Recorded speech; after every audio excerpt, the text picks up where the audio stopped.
bagaimana terkait soal pretestnya? Apakah sulit? Alhamdulillah Kak, masih bisa terjangkau. Alhamdulillah.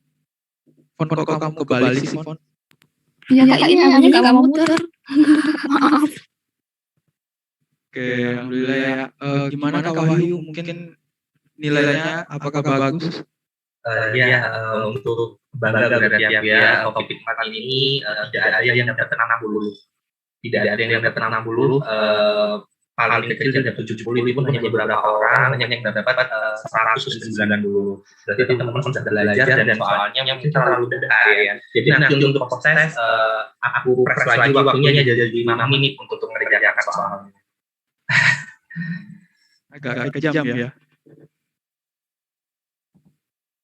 Oke, mungkin terkait soal pretest ada yang kita tanyakan terlebih dahulu.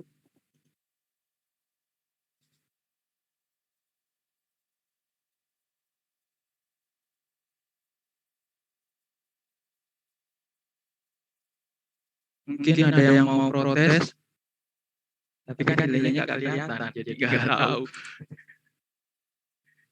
Tidak ada, tapi tadi mungkin aku ingin menegaskan ya, ada satu soal yang rata-rata salah menjawab di situ. Jadi ada soal AAG 45% dan pewarna asitokarbamid menggunakan pada praktikum kali ini gitu. Jadi banyak yang pakai di situ harusnya aseto. Jadi rata-rata di situ salah menjawab tadi. Jadi banyak yang tidak 100 dari itu. Tapi lebih banyak yang menjawab benar. Jadi sekitar 60% sudah benar, 40% mungkin kurang fokus ke area. Oke. Kalau begitu kita lanjut ke tahap selanjutnya, segmen selanjutnya, yaitu penampilan video demo praktikum untuk topik mitosis, akar bawang merah, akar bawang putih, dan daun muda.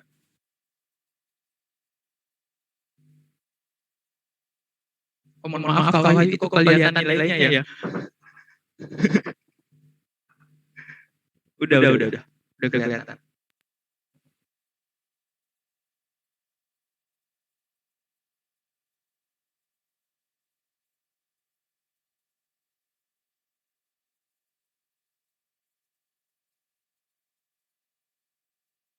Penampilan mitosis, akar bawang merah, akar bawang putih, dan daun muda. Tujuan dari praktikum kali ini yaitu mengetahui cara pembuatan preparat mitosis pada akar bawang putih, bawang merah, dan daun muda dengan metode SWOT. Setelah ini kami akan menampilkan video praktikum. Silakan teman-teman pelajari dan silakan dicicil LPS-nya. Terima kasih, semangat. Bahan yang digunakan dalam praktikum ini adalah asam asetat glasial 45%, acetoorsein, alkohol 70%, dan terakhir HCl1 normal. Sampel yang digunakan adalah akar bawang merah, akar bawang putih, dan daun muda cabai. Adapun cara kerja dalam praktikum ini adalah langkah pertama, bawang merah dan bawang putih disemen terlebih dahulu 3-5 hari.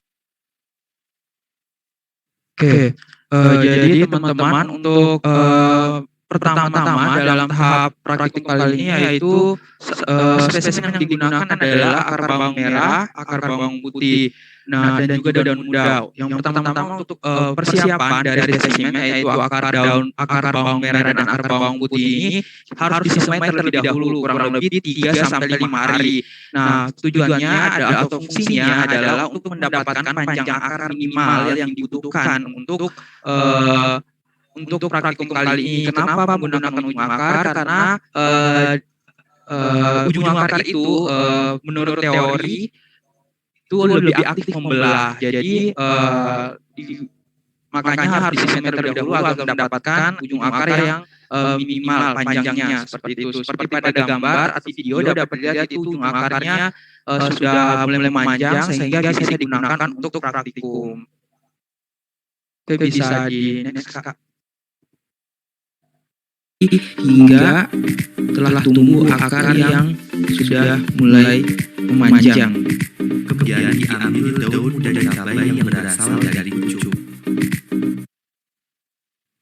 Nah, selanjutnya untuk spesimen daun muda itu kemungkinan besar itu bisa menggunakan daun muda apa saja. Namun pada praktikum kali ini kita menggunakan daun muda dari cabai. Nah, atau Capsicum di mana daun muda yang diambil itu benar-benar daun yang baru mulai tumbuh. Itu bukan yang kelihatan muda, berwarna hijau muda, tapi yang benar-benar pucuk yang masih kecil, yang sangat kecil seperti dilihat dari video gitu. Kenapa? Karena menurut teori juga menyatakan bahwa pada daun muda itu akan aktif membelah pada tahapan atau fase mitosis seperti itu. Makanya digunakan daun muda tanaman atau tumbuhan. Bisa dilanjut. Kemudian akar bawang merah dan bawang putih yang telah disemai dipotong dengan ukuran 3-5 cm, sedangkan daun muda tidak perlu dipotong. Pada tahap ini yaitu setelah bawang putih atau akar bawang putih dan bawang merah telah tumbuh, maka dipotong dengan ukuran 3-5 cm.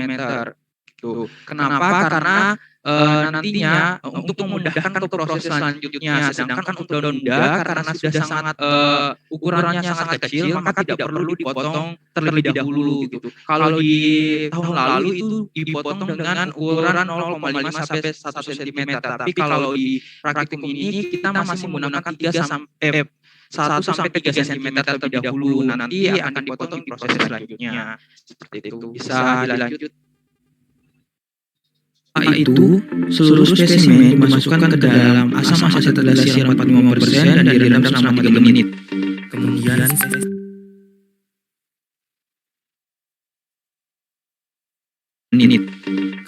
spesimen. Setelah itu, seluruh spesimen dimasukkan ke dalam asam asetat glasial 45% dan direndam selama 3 menit.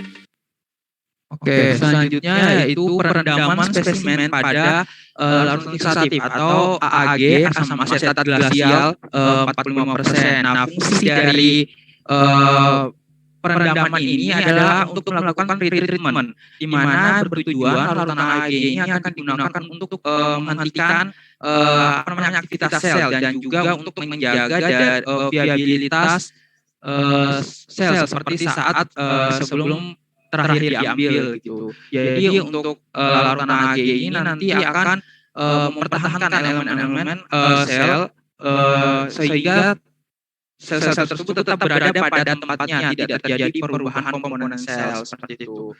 Bisa di next. 5% dan direndam selama 3 menit. Kemudian spesimen dipindahkan ke dalam alkohol 70% dan direndam selama 3 menit. Selanjutnya menyiapkan tub yang berisi dan direndam selama 3 menit. Spesimen dipindahkan ke dalam alkohol 70% dan direndam selama 3 menit. Oke, mohon maaf ya kalau penjelasan saya terlalu cepat. Jadi tadi kalau AAG itu adalah larutan fixatif yang fungsinya untuk menjaga viabilitas sel, agar komponen-komponen sel tidak berubah tempatnya atau tetap pada tempatnya. Seperti itu. Sedangkan setelah direndam AAG 45%, proses selanjutnya yaitu spesimen dipindahkan ke larutan alkohol 70%.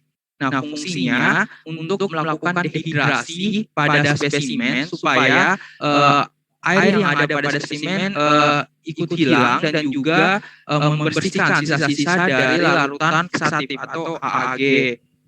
Seperti itu. 70% dan direndam selama 3 menit. 45% dan direndam selama 3 menit. Kemudian spesimen dipindahkan ke dalam alkohol 70% dan direndam selama 3 menit. Selanjutnya menyiapkan tub yang berisi HCl1N sebanyak masing-masing 3 tetes untuk setiap spesimen, dan tub diberi label terlebih dahulu.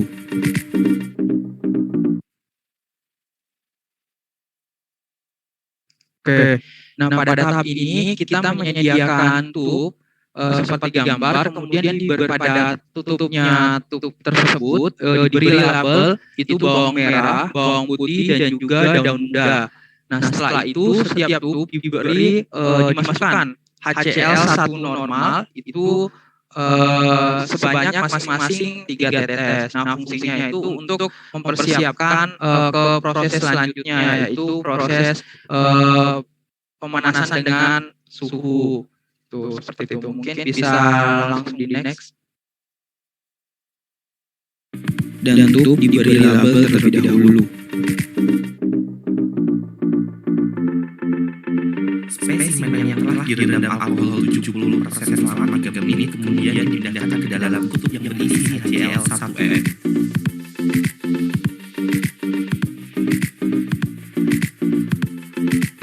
Kemudian spesimen yang berada dalam kutub dipanaskan pada suhu 60 derajat selama 3 menit. Oke, pada tahap ini setelah menyiapkan tub yang berisi HCl1N, seluruh spesimen dimasukkan ke masing-masing tub yang telah diberi label. Setelah itu dipanaskan pada gelas reaksi yang berisi air, kemudian dipanaskan di atas hot plate pada suhu 60 derajat Celcius selama 3 menit. Nah, fungsinya itu agar sehingga nantinya itu mempercepat proses hidrolisis dari spesimen seperti itu, sehingga akan melunakkan lamela tengah dari spesimen tersebut, sehingga nanti akan memudahkan untuk proses penyerapan pewarna seperti itu. Setelah dipanaskan, spesimen direndam dalam warna asetoresin selama 25 menit. Setelah direndam, Oke, selanjutnya masuk ke tahap pewarnaan. Warna yang digunakan adalah asetoresin. Nah, untuk pewarnaannya sendiri direndam selama 25 menit. Tuh. Kenapa 25 menit? Karena pada waktu tersebut diharapkan pewarna telah masuk ke kromosom sehingga kromosom dapat warnai. rendam dengan asetoresin, akar bawang merah dan bawang putih dipilih bagian yang paling pekat, kemudian dipotong ujung akar dengan ukuran 0,5 sampai 1 cm. Sedangkan untuk daun muda dipilih bagian pekat dan juga dipotong dengan ukuran yang sama, yaitu Oke. Setelah itu tahap selanjutnya setelah pewarnaan yaitu untuk akar bawang untuk seluruh spesimen dipilih bagian yang paling pekat, khususnya di bagian paling ujung akar gitu. Nah, dilihat yang warna yang paling pekat kemudian dipotong dengan ukuran 0,5 sampai 1 cm. Nah, kenapa diambil bagian yang paling pekat? Karena bagian tersebut kemungkinan besar merupakan bagian yang paling aktif membelah. Makanya pewarna dapat terserap seperti itu. 0,5 sampai 1 cm. Setelah itu, masing-masing spesimen dipindahkan ke slide gelas, kemudian ditutup dengan cover gelas, dan terakhir dilakukan squeeze.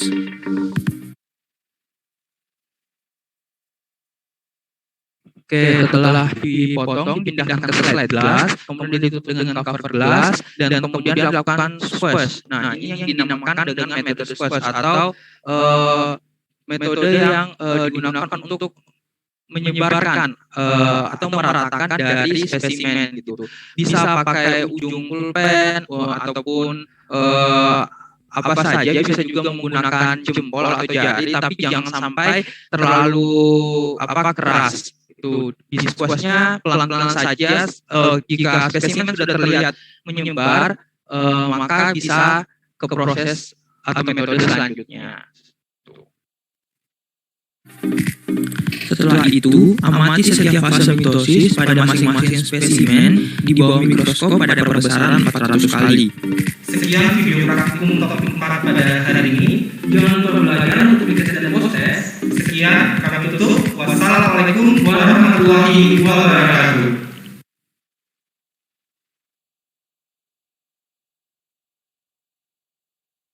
Oke, setelah dilakukan squeeze, maka diamati preparat diamati pada perbesaran 400 kali saja ya teman-teman.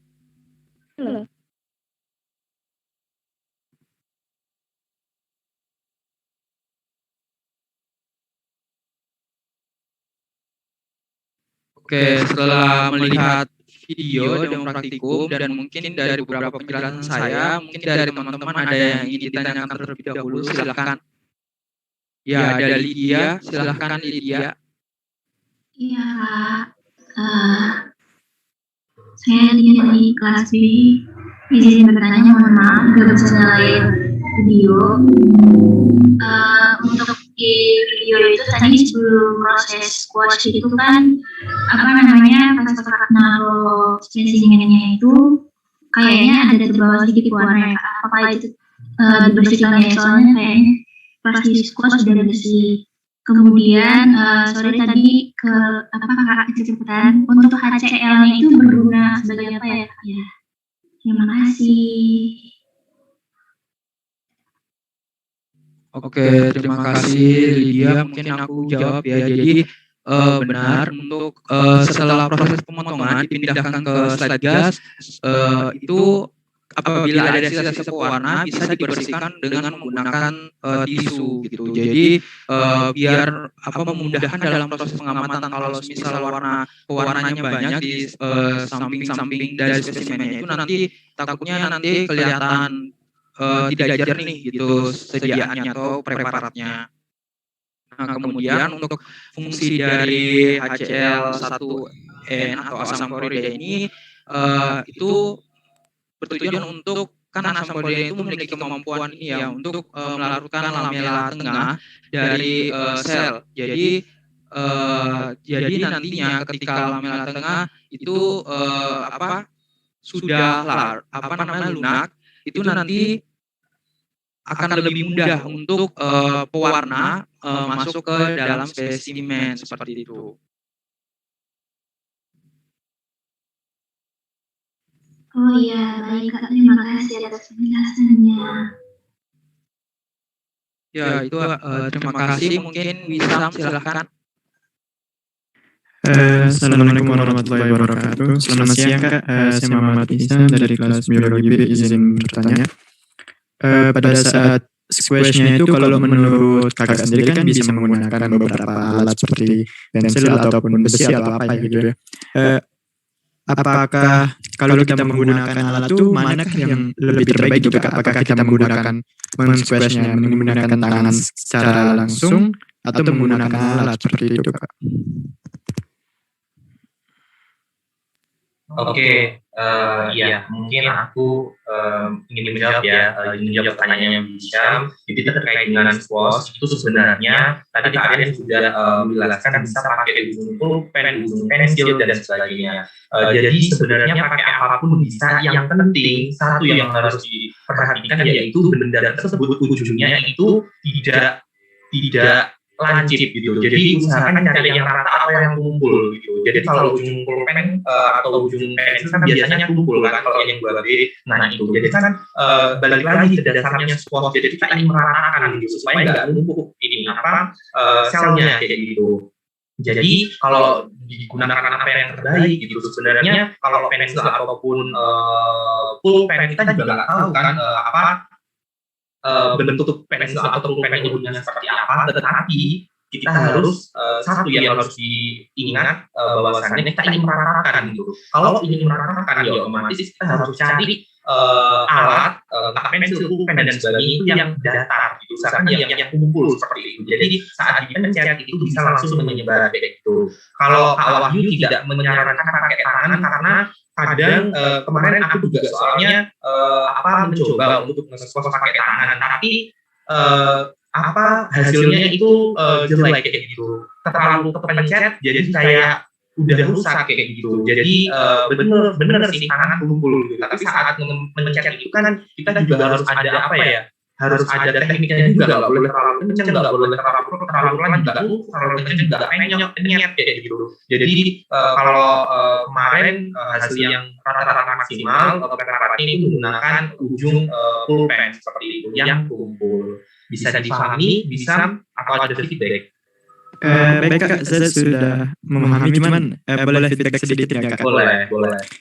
Berarti untuk mengetahui hasilnya bagus atau tidak itu berarti dengan pengamatan mikroskop Kak? Apa bisa dilihat secara langsung gitu Kak? Berarti nggak bisa ya secara langsung gitu?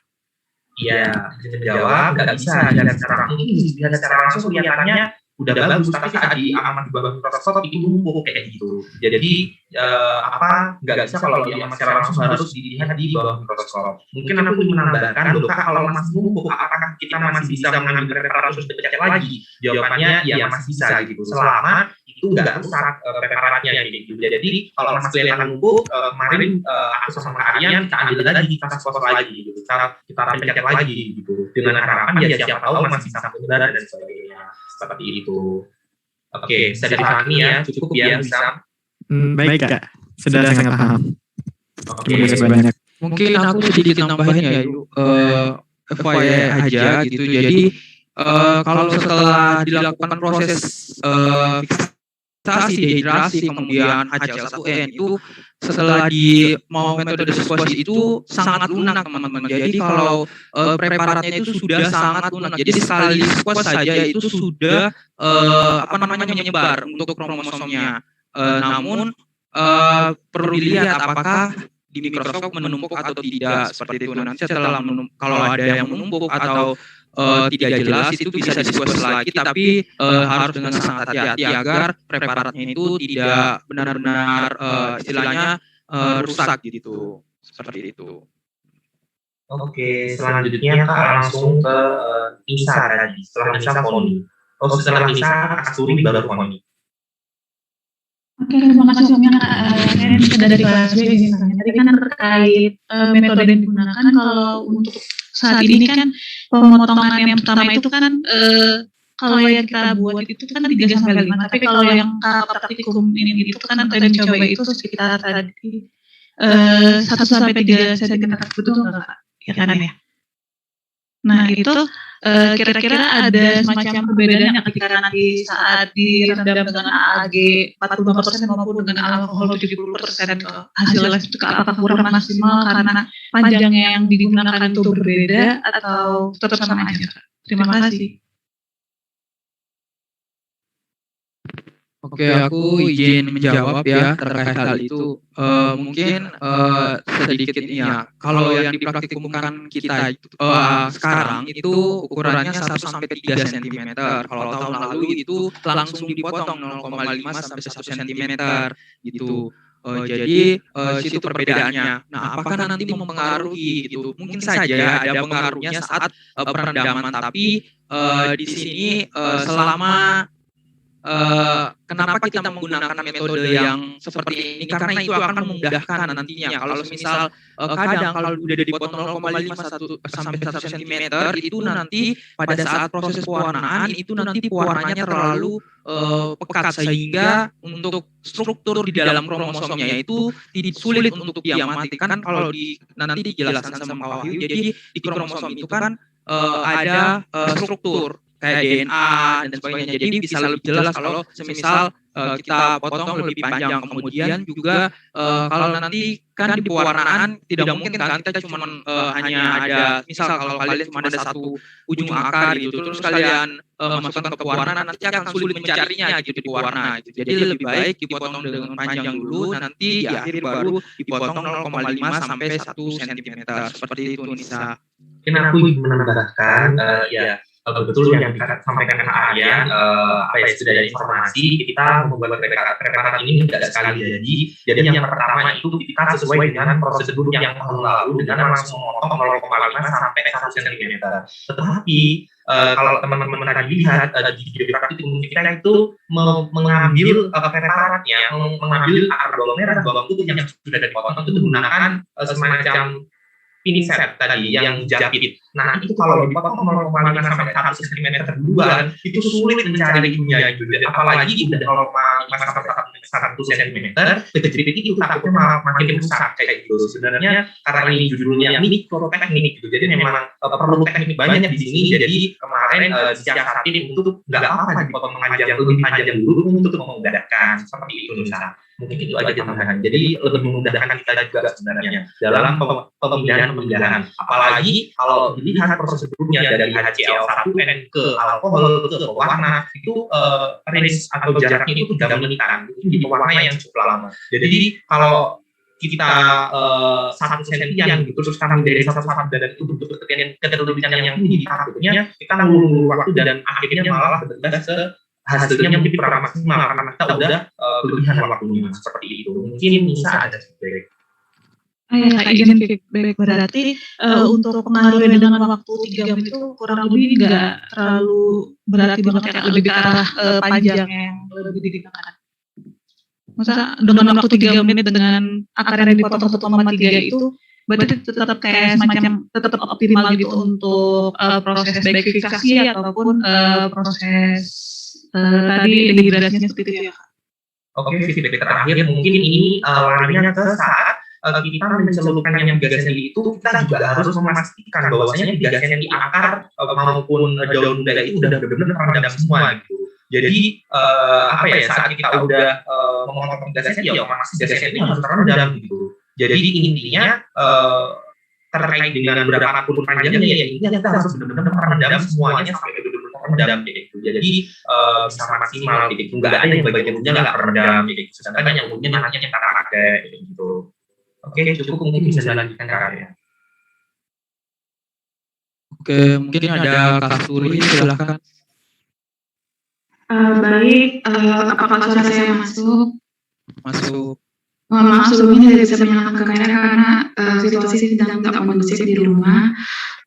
Yang ingin saya tanyakan itu, saya kemarin pas membuat TM itu ada membaca bahwa kelemahan dari metode squash ini harus dilihat menggunakan mikroskop yang baik seperti itu.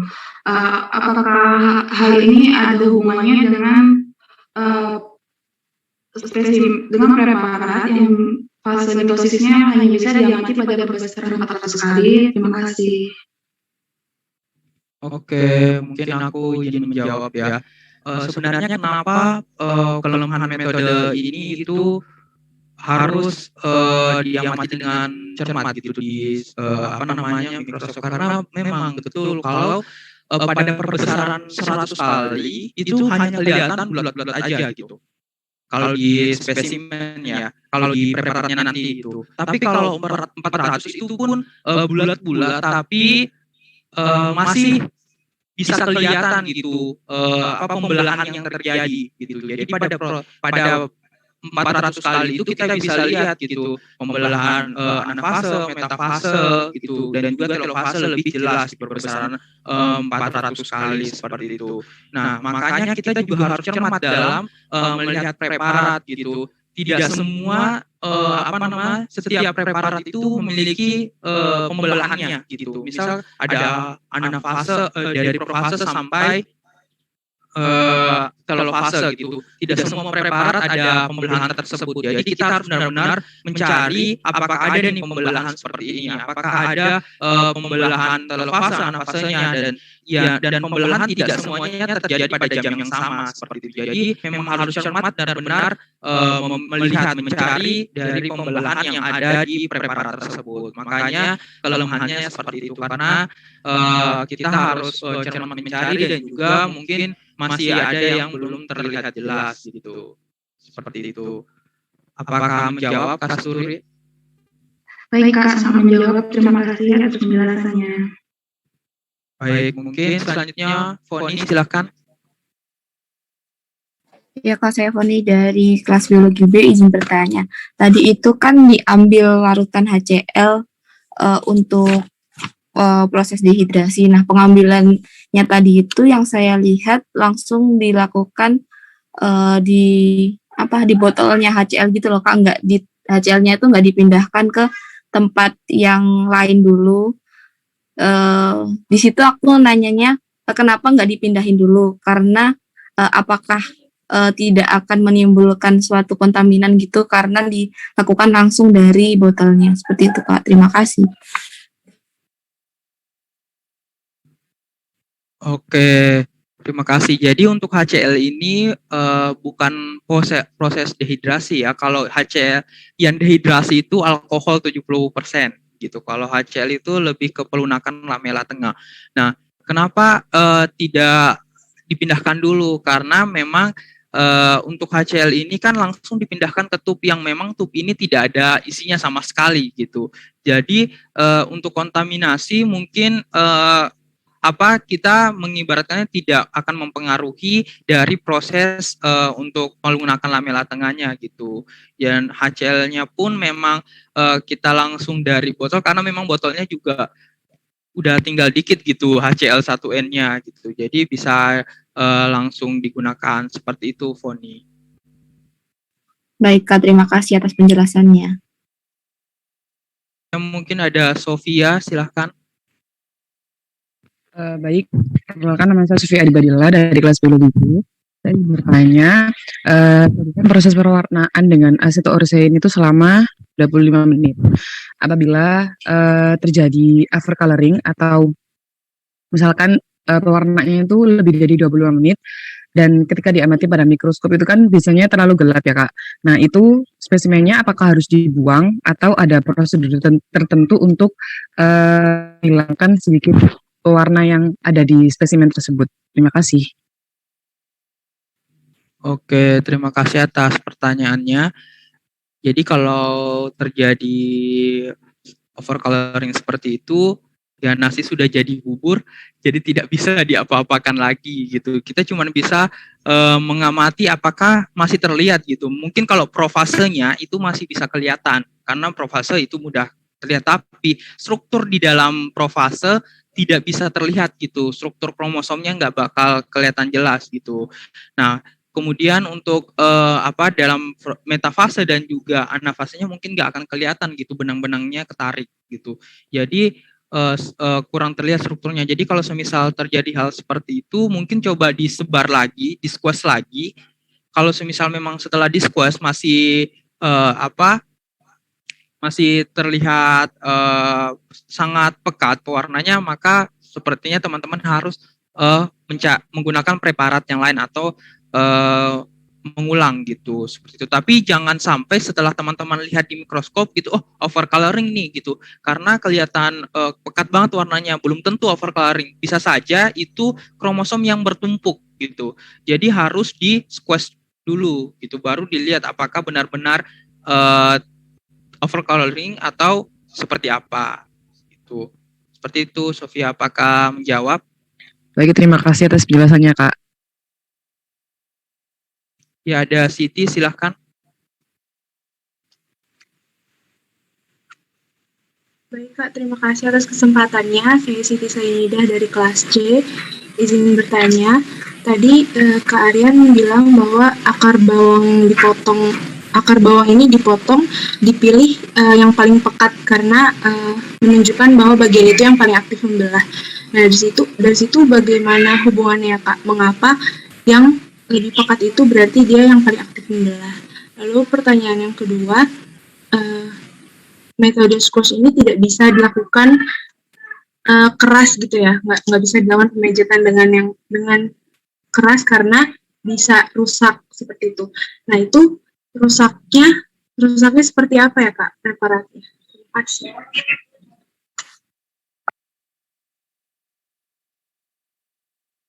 Oke, izin menjawab ya terkait pertanyaan pertama tadi terkait dengan bagian yang pekat atau gelap gitu ya. Sebenarnya sudah dijelaskan ke Aryan bahwasannya dengan bagian yang pekat atau gelap tersebut otomatis di situ ada aktivitas sel yang aktif membelah kayak gitu. Otomatis saat sel aktif membelah saat pada di dalam tahap pewarnaan dengan aseto orsein itu otomatis akan lebih terserap di situ kayak gitu karena ya aktif membelah untuk selnya gitu. Jadi dengan harapan kita mengambil yang bagian pekat karena memang topiknya mitosis yang merupakan pembelahan sel, ya kita cari dong yang selnya aktif membelah gitu. Jadi dengan harapan preparatnya setiap fasenya itu bisa teramati seperti itu. Itu jawaban saya untuk pertanyaan pertama. Pertanyaan kedua dengan terkait dengan squash, betul tidak boleh mencet terlalu keras gitu. Rusaknya seperti apa? Sulit dideskripsikan. Ya intinya ibaratnya satu sel yang kita tekan terlalu keras ya otomatis penyet kayak gitu. Jadi yang mau kita amati di dalamnya kromosomnya mungkin kan kita ingin tahu dari profase, metafase, anafase, telofase kan ada ciri-cirinya kan. kromosom yang berada di bidang ekuator tertarik sampai mendekati sitokinesis, kan kita ingin tahu itu gitu loh. Kita ingin mengamati itu, dan itu strukturnya ada di dalam selnya karena ya kromosom di dalam sel itu tadi. Nah, kalau sampai itu rusak, ya kita nggak bisa mengamati gitu. Jadi rusaknya seperti apa? Sebetulnya banyak kemarin preparat yang dalam tanda petik rusak gitu atau tidak bisa teramati. Tapi kan karena kita menampilkannya yang berhasil, ya sebenarnya saya kurang bisa mendeskripsikan gitu. Tetapi ya kalian harus bisa berangan-angan seperti kalau udah numpuk terus kita pencet supaya nyebar tapi pencetnya terlalu keras gitu, jadi ya rusak gitu, hancur seperti itu. Mungkin kalian ingin menambahkan untuk jawaban yang kedua?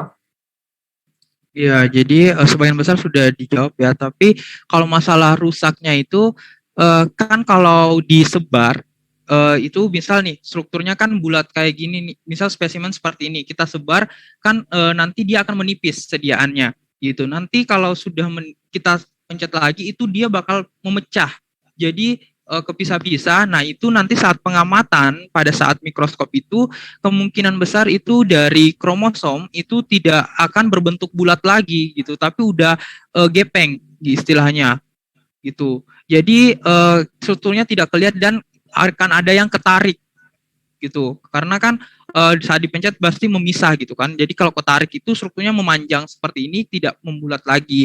Itu yang tidak bisa kita amati lagi gitu, dan struktur di dalam kromosomnya sulit untuk dilihat seperti itu, rusak. Baik Kak, terima kasih atas jawabannya. Ya, ada Wanda, silahkan Wanda. Ya baik Kak, terima kasih atas waktunya. Saya Wanda dari kelas B, mungkin izin mengkonfirmasi saja ya Kak, karena pertanyaannya agak mirip sama sebelumnya. Jadi untuk kerusakan dari spesimen itu nanti bisa langsung dibuang begitu ya Kak? Jadi tidak ada solusi buat memperbaiki begitu? Oke, aku izin jawab ya. Jadi ya kalau semisal sudah rusak tidak ada lagi yang bisa dilakukan kalau memang. Tapi kadang ada yang sebagian dalam satu spesimen itu atau satu preparat itu kadang ada bagian yang memang sudah rusak, tapi ada juga bagian yang masih bisa diamati gitu. Jadi tetap dicari dulu gitu. Kalau misal masih ada yang bisa diamati, bisa didokumentasikan gitu mitosisnya. Tapi kalau semisal tidak bisa diamati, ya sudah tidak bisa lagi. Kita harus membuat preparat yang baru seperti itu. Baik Kak, terima kasih atas jawabannya. Mungkin ada Stefani, silahkan. Iya Kak, perkenalkan nama saya Stefani Kurnia dari kelas B. Tadi itu kalau misalnya saya perhatiin kan ada penggunaan larutan asam asetat glasial kayak untuk fiksatif. Terus kalau misalnya saya ingat lagi di topik yang sebelumnya itu penggunaan larutan fiksatifnya itu pakai NaOH. Nah sebenarnya apakah larutan fiksatif ini bisa disamain gitu ya kayak, atau setiap spesimen itu kayak dibeda-bedain gitu Kak? Terima kasih. Oke, aku izin menjawab. Larutan fiksatif benar. Jadi banyak macamnya ya. Untuk larutan fiksatif ada AAG, kemudian NaOH, kemudian ada FAA gitu. Nah, apakah bisa digunakan Kak untuk praktikum kali ini? Bisa. Untuk mitosis itu ada beberapa larutan fiksatif yang bisa digunakan. Yang pertama AAG, yang kedua itu FAA, dan yang ketiga itu larutan Carnoy. Itu. Jadi untuk apakah fungsinya akan berbeda-beda setiap spesimen? Kalau tujuannya sama untuk fiksatif ya, untuk menjaga viabilitas dari selnya gitu. Jadi mungkin kenapa kita menggunakan AAG, karena memang umumnya yang lebih umum digunakan dalam mitosis itu memang larutan fiksatif yang jenis AAG atau asam asetat glasial ini. Nah, untuk untuk hasilnya sendiri saya juga kurang paham ya, apakah hasil dari FAA ataupun larutan Carnoy ini bisa gitu untuk digunakan. Tapi kemarin saya dapat saran dari Bu Dono kalau semisal setelah AAG itu masih bisa digunakan larutan Carnoy gitu sebelum pemberian HCl 1N. Jadi mungkin untuk tetap menjaga benar-benar selnya itu tetap utuh, makanya ada penggunaan 2 kali larutan fiksatif seperti itu. Jadi namun kemarin tidak sempat kami gunakan metode tersebut karena kami sudah mendapatkan hasilnya gitu dari hanya dengan 1 kali larutan fiksatif seperti itu. Apakah menjawab, Stefani? Udah Kak, cukup. Terima kasih. Berikutnya Michael, karena ini juga waktunya terbatas, jadi mungkin saya batasi ya, terakhir Hanif gitu. Jadi nanti setelah Hanif kita diskusi lagi ke hasil preparatnya supaya waktunya cukup. Terima kasih. Mungkin silakan Michael. Iya, terima kasih Kak Wakil. Waktunya dari pasti izin. Untuk waktunya sendiri ini kan kalau saya tidak salah tadi itu pagi ya Kak. Nah mungkin saya ingin bertanyanya, apakah dengan larutan fiksatif ini misalnya kita ambil daun pagi terus kita rendam aja di larutan fiksatifnya terus kita baru kerjainnya sore atau siang, itu apa bisa diperbolehkan seperti itu? Terima kasih. Oke, jadi terkait dengan pengambilan spesimen dan kita membiarkan spesimen itu terlalu lama kayak gitu. Misalnya digunakan sore kayak gitu. Apakah itu berpengaruh Kak gitu? Jujur karena saya tidak mencoba sama Kak Ren, untuk jawaban pastinya tidak tahu karena memang harus dibuktikan dengan praktikum. Tetapi dengan beberapa referensi memang saat kita mengambil mitosis memang akan maksimal dilakukan pagi jam 9, 10, 11 itu masih oke gitu. Nah, kalau menurut saya apakah berpengaruh? Jawabannya berpengaruh kayak gitu. Jadi mungkin berpengaruhnya juga daunnya kan udah layu kayak gitu. Dan kayak mungkin juga udah ya apa ya, kalau misalnya kita lihat sayuran yang udah kita petik terus dibiarin lama kan juga udah warnanya juga mungkin sudah kayak butek lebih udah nggak seger kayak gitu. Menurut saya itu berpengaruh gitu. Jadi alangkah lebih baiknya saat kita sudah mengambil spesimen kayak gitu, entah akar, entah daun muda, itu langsung kita kerjakan kayak gitu untuk untuk step-step berikutnya gitu, supaya nggak didiamkan terlalu lama. Bisa aja juga kalau kita didiamkan terlalu lama, terus misalnya ini udah bicara banyak teknisan ya di dalam ruangan itu atau tempatnya panas dan sebagainya, otomatis kan juga merusak struktur selnya gitu, sehingga kita nanti tidak akan mendapatkan preparat yang kita inginkan dengan kita mengamati beberapa fase-fasenya kayak gitu. Sebenarnya banyak faktor yang mempengaruhi kenapa kalau didiamkan terlalu lama itu bisa kemungkinan besar hasilnya jelek kayak gitu ya, itu tadi gitu, karena ini memang berbau mikro, hal-hal yang kecil gitu. Jadi faktor sekecil apapun dari potongan aja tadi yang masalah 0,5 sampai 1 cm, 3 cm itu aja sangat berpengaruh, apalagi hal ini yang udah banyak faktor-faktor lainnya gitu, suhu dan cahaya dan sebagainya, itu takutnya merusak struktur selnya gitu, sehingga kita tidak bisa mengamati seperti itu. Michael, apakah bisa ditangkap atau ada feedback? Iya Kak Wahyu, terima kasih, sudah jelas. Oke, sama-sama. Ya, sekedar informasi ya, untuk pengambilan daun muda kemarin itu jam 10, nggak sampai jam 10-an. Jadi sebelum jam 10 kita ambil, terus kita juga sudah mendapatkan semaian akar bawang merah, akar bawang putih, Allium cepa dan Allium sativum, itu kita langsung memotongnya gitu. Langsung kita pindahkan ke masing-masing cawan petri kayak gitu, untuk ini daun muda, ini bawang merah, ini bawang putih, supaya bisa langsung kita kerjakan dengan harapan hasilnya bisa maksimal. Oke, mungkin itu untuk jawaban dari pertanyaan Michael. Berikutnya ada Naila. Iya Kak, sebelumnya maaf saya tidak jadi bertanya karena tadi pertanyaan saya udah ditanyain sama Michelle, mungkin udah bisa dilanjut ke pertanyaan berikutnya aja Kak. Oke, sama-sama. Selanjutnya Alfi Suraya. Baik Kak, terima kasih. Saya Alfi Suraya dari Biologi, izin bertanya. Kan untuk preparat mitosis ini tidak menggunakan tidak menggunakan tahap mounting. Nah, apabila dibandingkan dengan yang preparat kemarin seperti yang hormon, kemudian preparat segar itu kan masih menggunakan agen mounting. Itu apakah ada faktor-faktor tertentu yang menyebabkan preparat ini membutuhkan mounting sedangkan preparat ini tidak? Apakah karena mungkin dari ketebalan spesimennya atau hanya untuk mengisi ruang akar sel. Karena kalau setahu saya kan melting itu kan berguna untuk meningkatkan memperjelas pantulan bayangan mikroskop itu agar bisa diamati dengan jelas gitu ya Kak. Nah itu mengapa kok di preparat mitosis ini tidak digunakan agen melting? Apakah memang karena kurang esensial atau kurang penting untuk digunakan seperti itu Kak? Pertanyaan saya, terima kasih.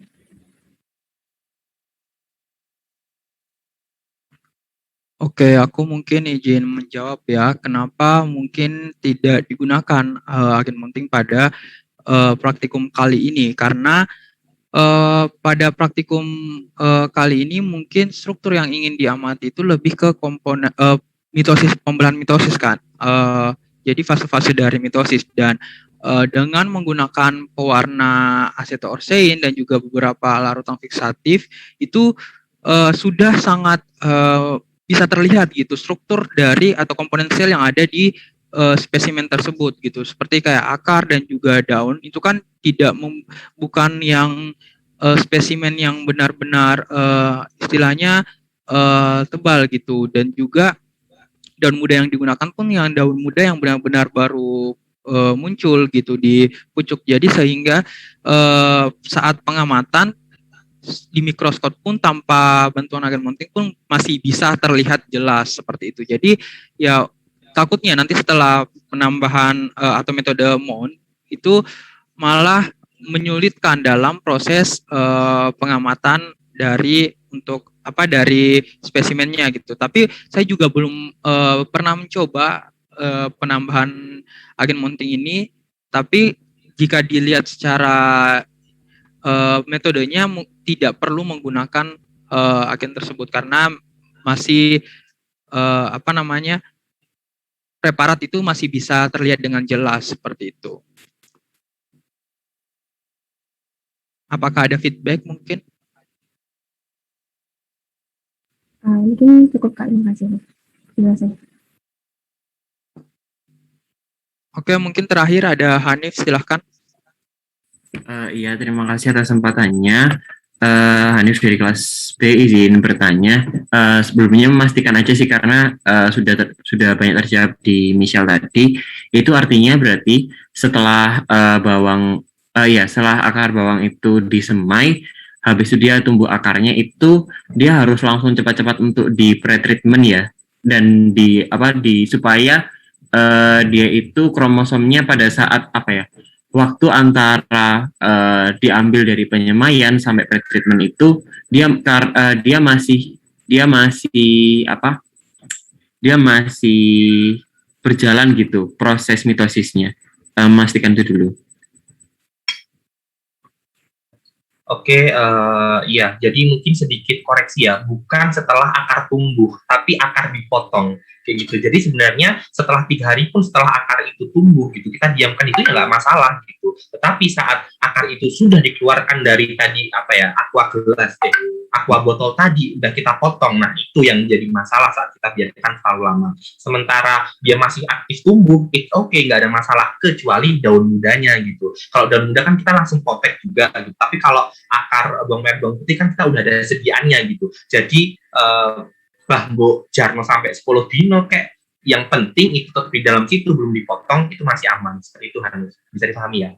Oh, dapat dipahami. Oke, terima kasih. Terus mau mungkin sekali lagi nanya ini berarti itu tadi kan dijelaskan juga bahwasannya untuk memastikan bagian mana yang sel-selnya ini kromosomnya masih aktif membelah, itu berarti kan pengambilan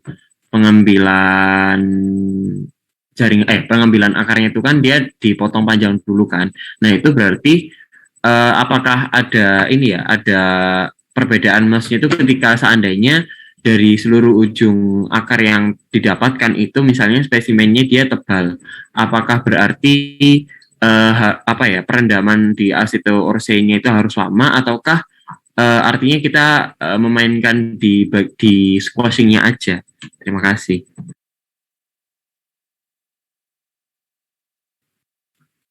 Oke, aku mungkin izin menjawab.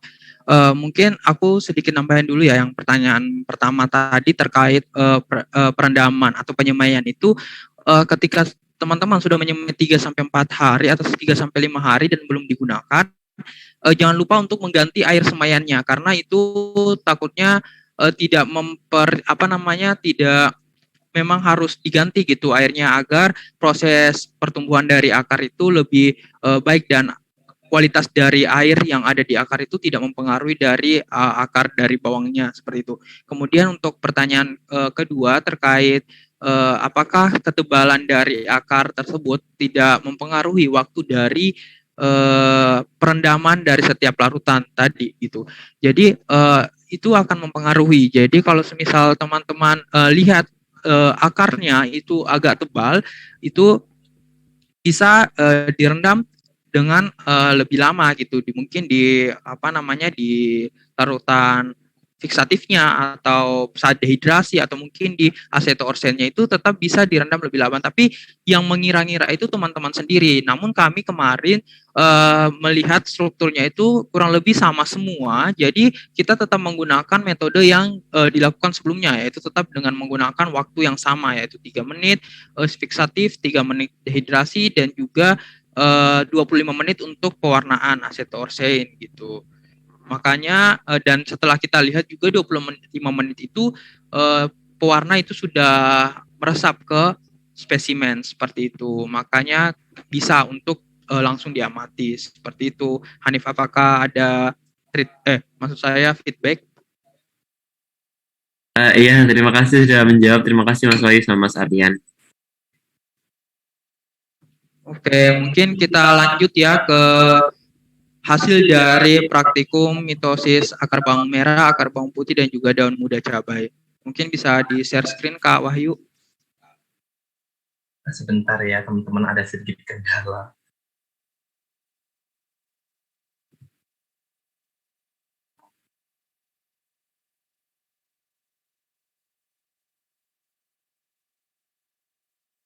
Kok jadi lemot laptopku ya, yang?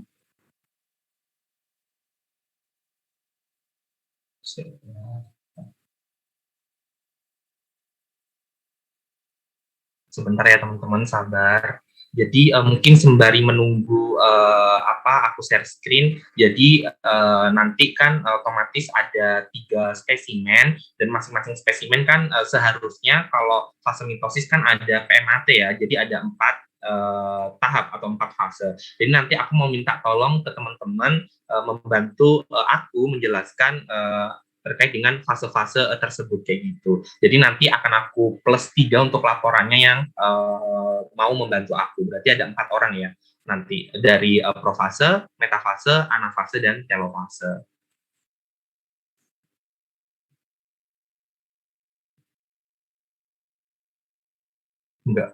Kok nggak terini ya?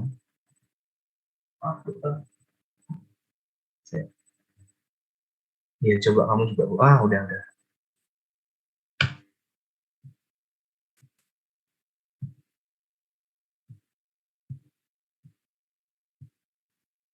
Sebentar, sudah bisa.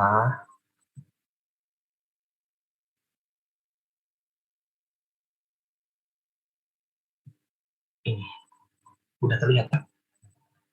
Udah. Apakah sudah terlihat teman-teman? Sudah, Kak. Oke, ya mungkin untuk terkait dengan hasil preparat akan kami tampilkan.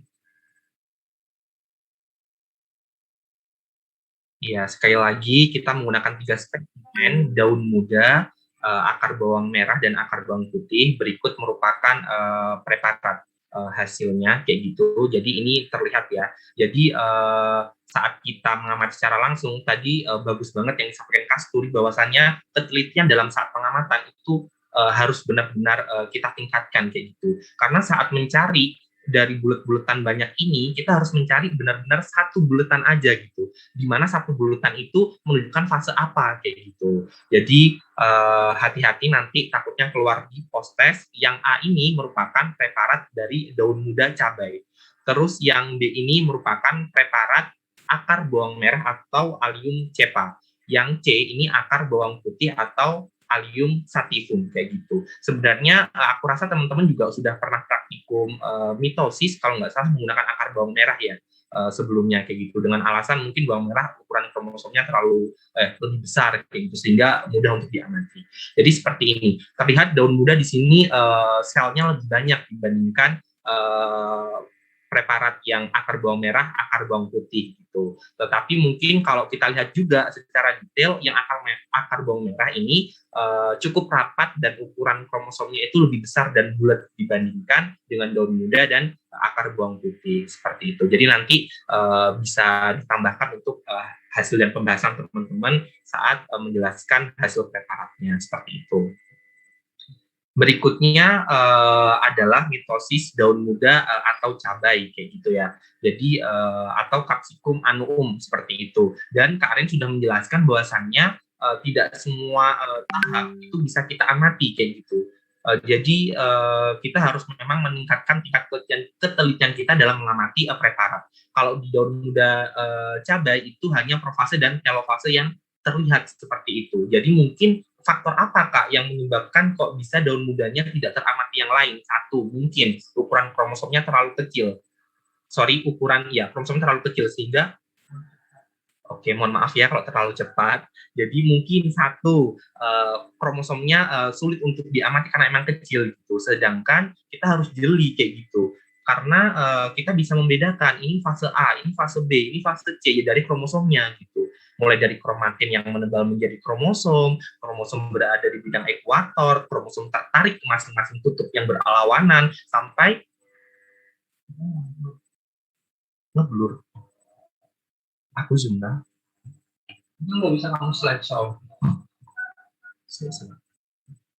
Mohon maaf ya teman-teman, aku nggak bisa lihat chatnya soalnya ini sambil share screen. Jadi kalau dibilang blur, emang ngeblur. Saya pun di sini juga agak ngeblur karena ini kan kita nge-cut dari hasil preparat yang perbesaran 400 gitu.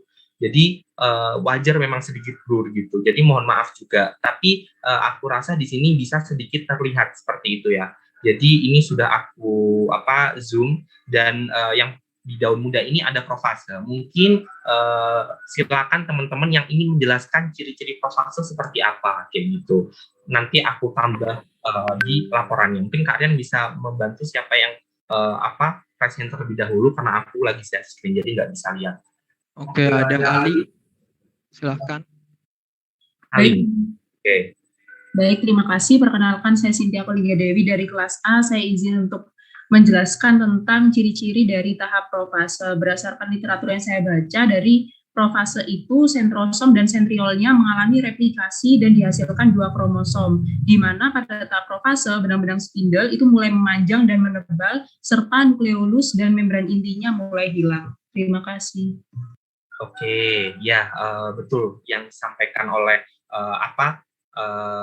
Aling ya, tetapi terkait dengan sentromer, sentriol itu tidak teramati gitu, karena ya emang ukurannya relatif lebih kecil gitu. Jadi intinya tadi yang memadat membentuk benang-benang kromatin di mana nanti benang-benang tersebut akan menjadi kromosom. Nah, itu ciri-ciri profase. Jadi kromosomnya masih terlihat diam seperti itu. Bahkan mungkin di buku SMA kan dijelaskan profase merupakan fase istirahat gitu. Sedangkan sebenarnya profase bukan fase istirahat, justru tahap persiapan untuk ke fase-fase berikutnya seperti itu. Jadi kalau di bawah mikroskop bagaimana asisten menentukan, itu asisten melihat ini masih belum bergerak kromosomnya ke bidang ekuator, karena setelah profase kan metafase ciri-cirinya kromosomnya berada di bidang ekuator. Jadi kalau masih belum, berarti itu kita anggap profase seperti itu. Oke, thank you Aling sudah menjelaskan. Berikutnya adalah telofase, harusnya metafase anafase ya, tapi tidak teramati. Jadi yang di daun muda ini hanya telofase. Mungkin ada yang mau membantu menjelaskan untuk telofase ciri-cirinya seperti apa?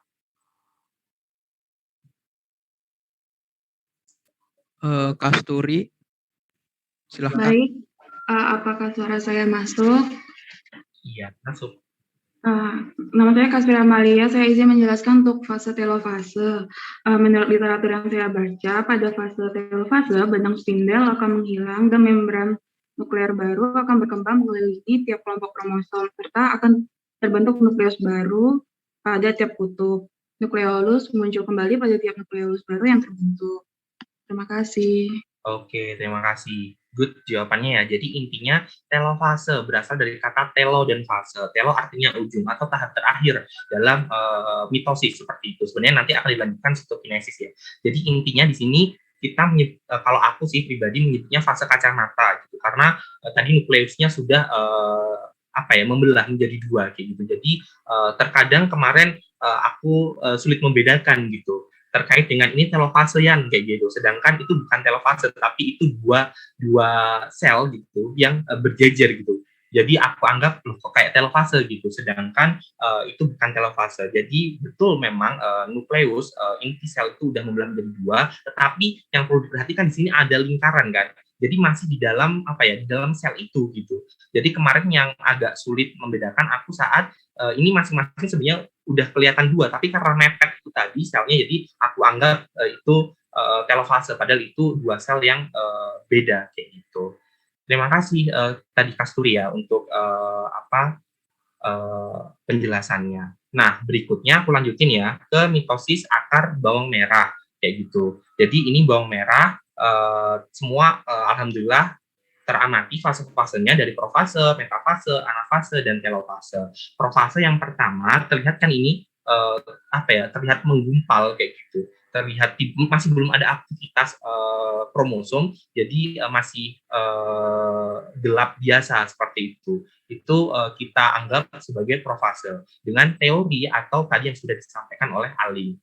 Berikutnya dilanjutkan ke metafase. Kayak gitu. Mohon maaf agak blur ya. Nah, metafase ini dicirikan kromosom berada di bidang ekuator. Jadi ini terlihat ya di bagian tengah dia lebih gelap gitu.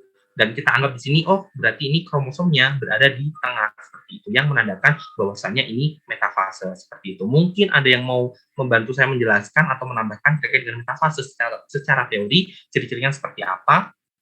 Bisa raise hand.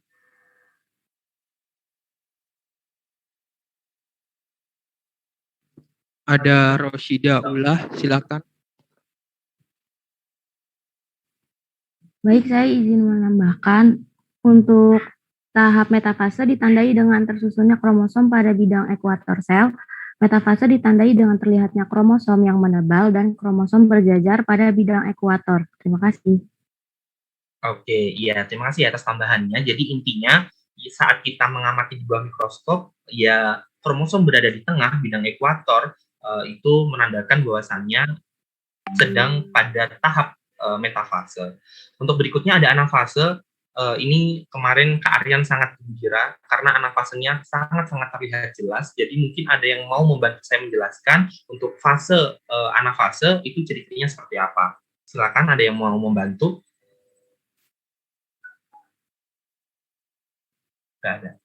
Ada Lydia, silakan. Ya, terima kasih Kak. Saya Lydia dari kelas B. Untuk tahap anafase sendiri dicirikan dengan kromosom yang sudah mulai bermigrasi ke kutub. Jadi masing-masing kromosom ditarik oleh benang spindle ke kutub yang berlawanan. Seperti itu Kak.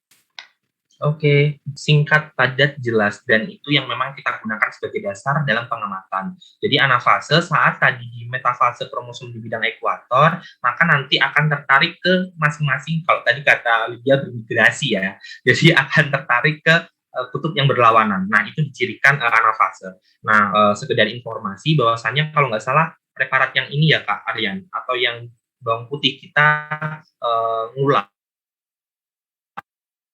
dan akhirnya mendapatkan yang kita gunakan ini.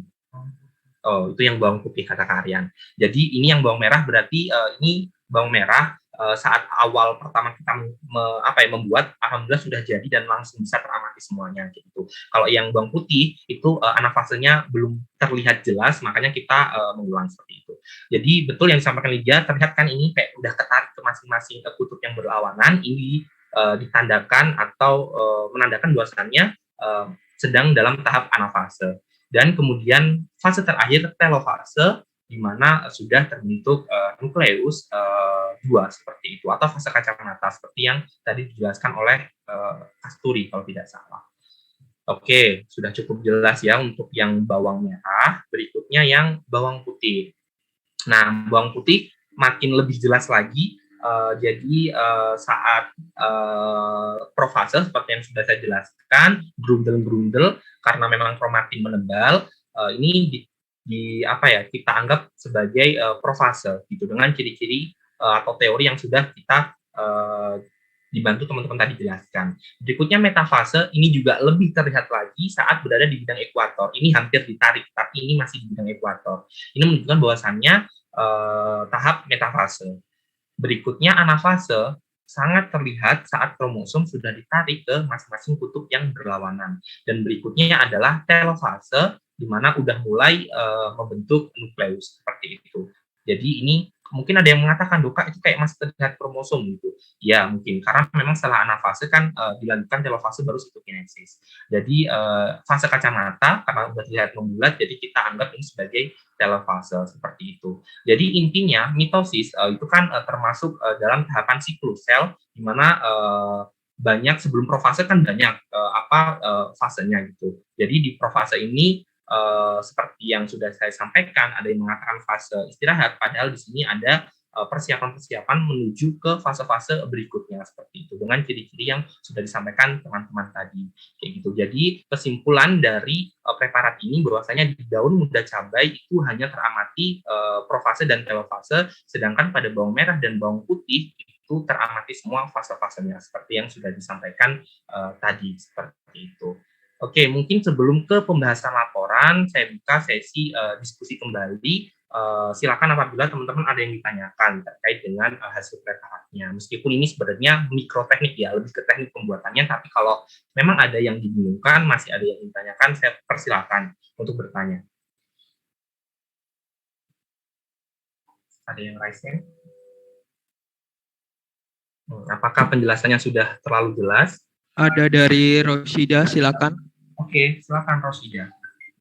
Mohon maaf Kak, tadi mungkin saya terlewat.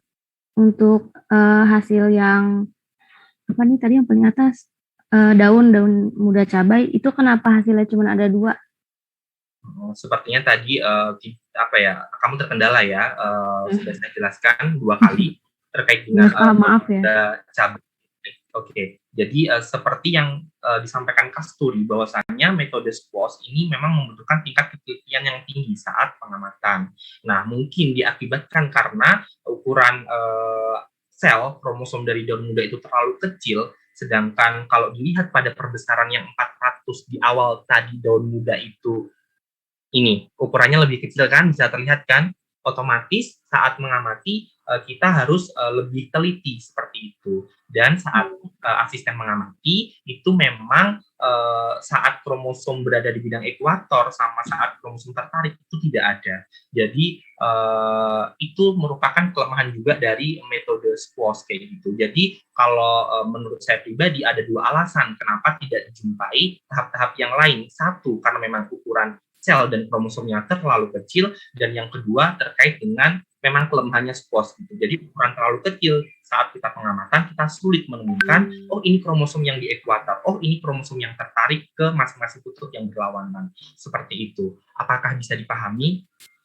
Bisa. Oke, mungkin aku sedikit menambahkan ya. Jadi kalau dilihat dari struktur pembelahan dari daun muda itu kenapa tidak ditemukan pada fase tersebut? Berarti kemungkinan besar beberapa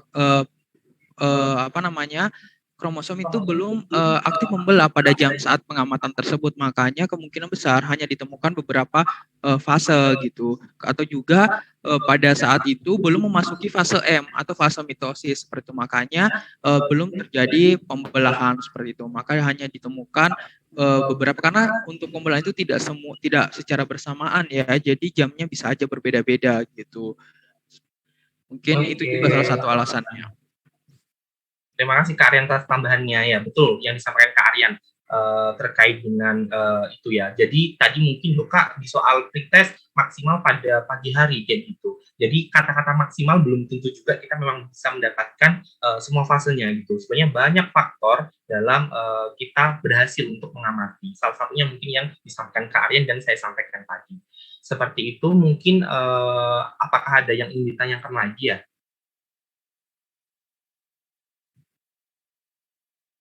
Berarti itu masuk troubleshooting nggak, Kak? Gimana Kak Aryan, dimasukin ke troubleshooting atau enggak? Kalau aku pribadi sih enggak. Iya, Mungkin Kak kayaknya Aryan nggak usah ya, karena nanti bahasan teman-teman juga lumayan gitu. Jadi Iya. kayaknya nggak usah. Oke.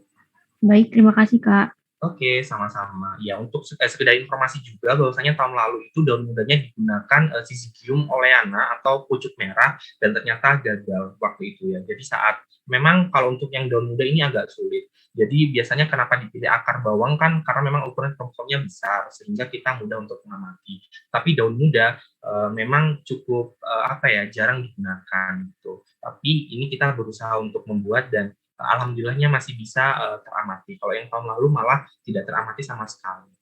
Mungkin apakah sudah cukup untuk hasil dan pembahasan? Saya rasa juga sudah cukup jelas ya untuk mitosis karena teman-teman kayaknya sudah bosan dengan mitosis. Ada satu lagi siapa? Ada Alfi, silahkan. Alfi Suraya lagi. Iya Kak, saya izin bertanya lagi.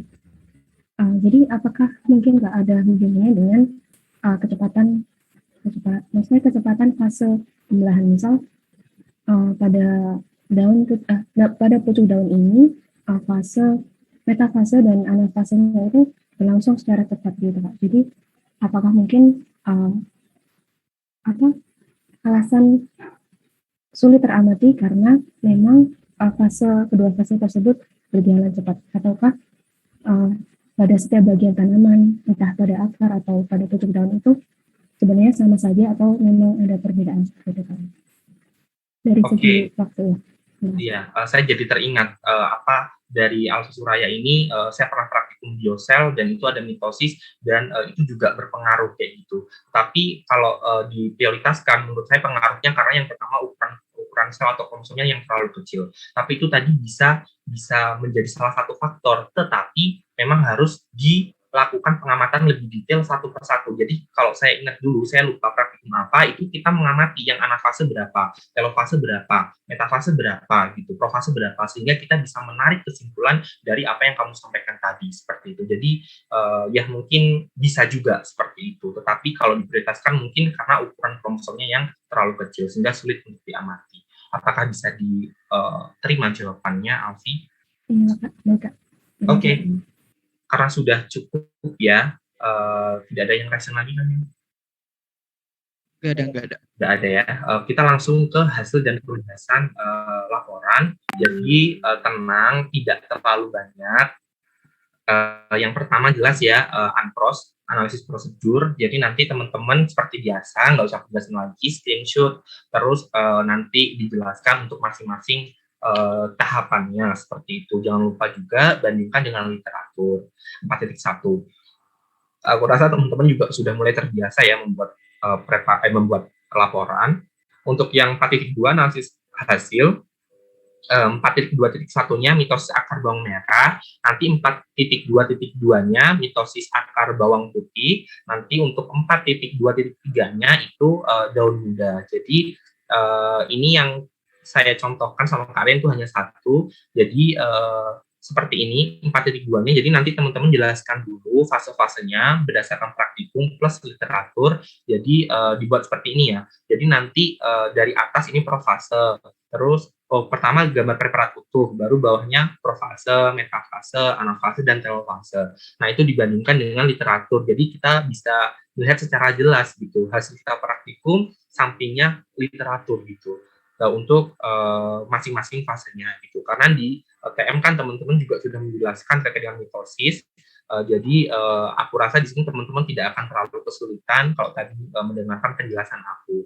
Jadi nggak usah terlalu ribet, yang penting jelas kayak gitu. Berdasarkan hasil praktikum saat misalnya preparat akar bawang merah diamati pada mikroskop perbesaran 400 kali, terlihat bentuknya lalala YY seperti itu. Terus nanti menunjukkan fase yang diamati, fase yang dapat teramati meliputi apa aja. Tadi kan kalau daun muda kan hanya ada 2, jadi ya sebutin aja kayak gitu, ada ini dan ini. Baru ciri-cirinya berdasarkan pengamatan seperti apa dan dibandingkan dengan literatur. Seperti itu. Jadi Kalau bisa dibilang yang mitos akar bawang merah ini otomatis ada 4 kali penjelasan ya, karena ada 4 yang teramati, 5 sama preparat utuh. Kalau yang daun muda itu hanya 3 penjelasan yang preparat utuh, terus profase dan telofase, seperti itu.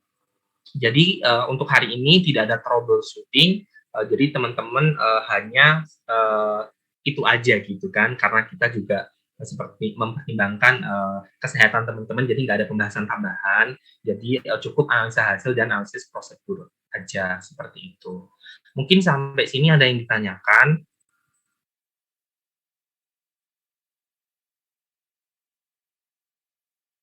Atau sudah cukup jelas untuk laporannya?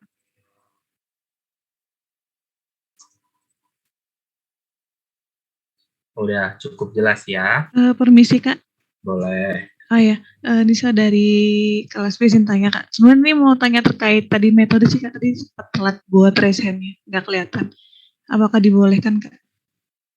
Oke, boleh, masih ada waktu. Oh ya, tadi kan bukan metode itu, di hasil tadi kan untuk yang daun muda itu kan hanya terlihat bagian profase dan telofase pada perbesaran 400. Apakah jika kita menggunakan pengamatan dengan perbesaran 1000 itu memiliki hasil yang berbeda seperti itu Kak? Mungkin kan karena tadi kan sempat dibilang karena mungkin selnya terlihat lebih terlalu kecil seperti itu Kak.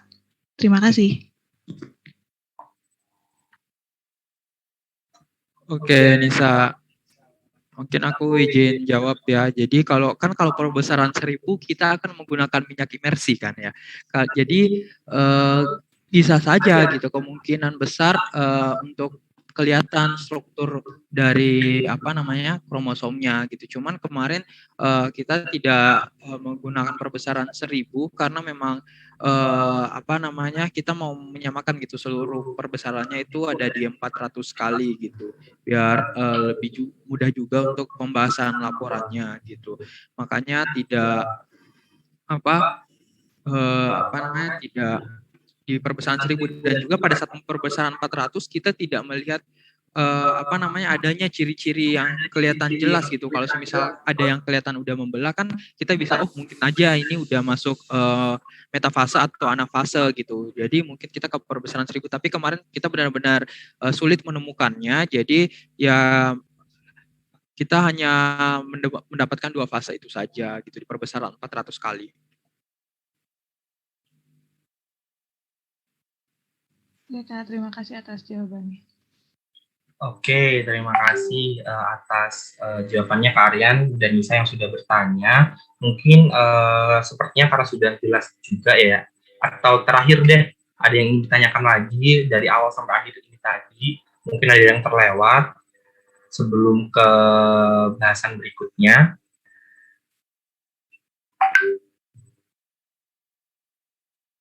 Oke, sepertinya sudah cukup jelas ya. Biasanya Lydia yang tanya. Oke, Yudis. Ya, halo, tes. Apakah saya terdengar? Terdengar jelas. Oke, baik. Perkenalkan, nama saya Yudhistira Ibrahim dari kelas A. Ini lebih ke ada 2 pertanyaan sebenarnya saya, kalau boleh. Apakah diperbolehkan? Bersama. Diperbolehkan. Oke. Yang pertama ini mengenai metode. Oh ya, yang metode itu yang di awal tuh mengenai proses penggunaan larutan asam asetat glasial, lalu penggunaan HCl dan teman-temannya itu kan kalau lihat ini kan jadi mulai awalnya tuh kan kalau dari praktikum di video kakak ini kan dimasukkan ke AAG dulu, baru masukkan ke alkohol untuk dehidrasi, baru masuk ke larutan HCl untuk proses hidrolisis kalau enggak ya hidrolisis ya. Tapi pas saya cek di pedoman atau diktat itu terbalik ya Kak. Jadi alkohol dulu, baru alkohol dan dehidrasi dulu, baru masuk ke proses fiksasi asam asetat glasial. Nah ini apakah boleh ya Kak? Jadi dehidrasi dulu dan mengeluarkan eksosmosis, baru fiksasi, jadi penghentian fisiologis dari sel, baru masuk ke hidrolisis, ataukah ini sebenarnya boleh dibalik-balik gitu ya Kak, untuk khusus untuk bagian dehidrasi dengan fiksasinya Kak. Itu tuh pertanyaan pertama saya. Untuk pertanyaan kedua ini, kan kalau di HCl itu kan tadi disebutkan untuk proses hidrolisis, apakah ini juga sebagai, karena di literatur baca itu ada kayak masuk ke proses maserasi ya, dalam bentuk kayak penyebaran struktur yang padat jadi tersebar selnya itu apakah juga termasuk di dalam proses itu ya Kak, hidrolisis penggunaan HCl ya Kak? Begitu, apakah jelas Kak atau perlu saya ulang lagi pertanyaannya? Ya, perlu. Sudah sangat jelas. Mungkin aku ingin menjawab pertanyaan pertama Yudis terkait dengan bolak-baliknya. Jujur kami asisten tidak melihat diktat karena setelah itu, karena kami melihatnya dari prosedur tahun lalu dan saat kami berkonsultasi dengan Bu Nunung itu memang disarankan seperti itu gitu. Jadi kalau untuk dibalik-baliknya mungkin lagi-lagi kita harus membuktikan secara langsung apakah memang ada perbedaan yang jelas kayak gitu saat kita menggunakan prosedur yang berbeda kayak gitu.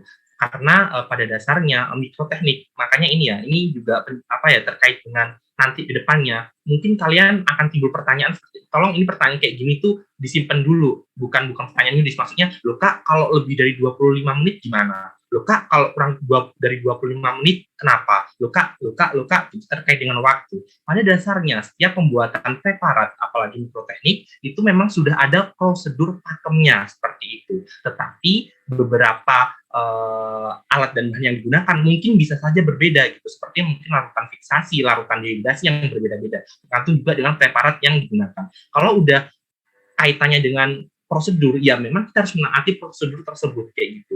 Jujur makanya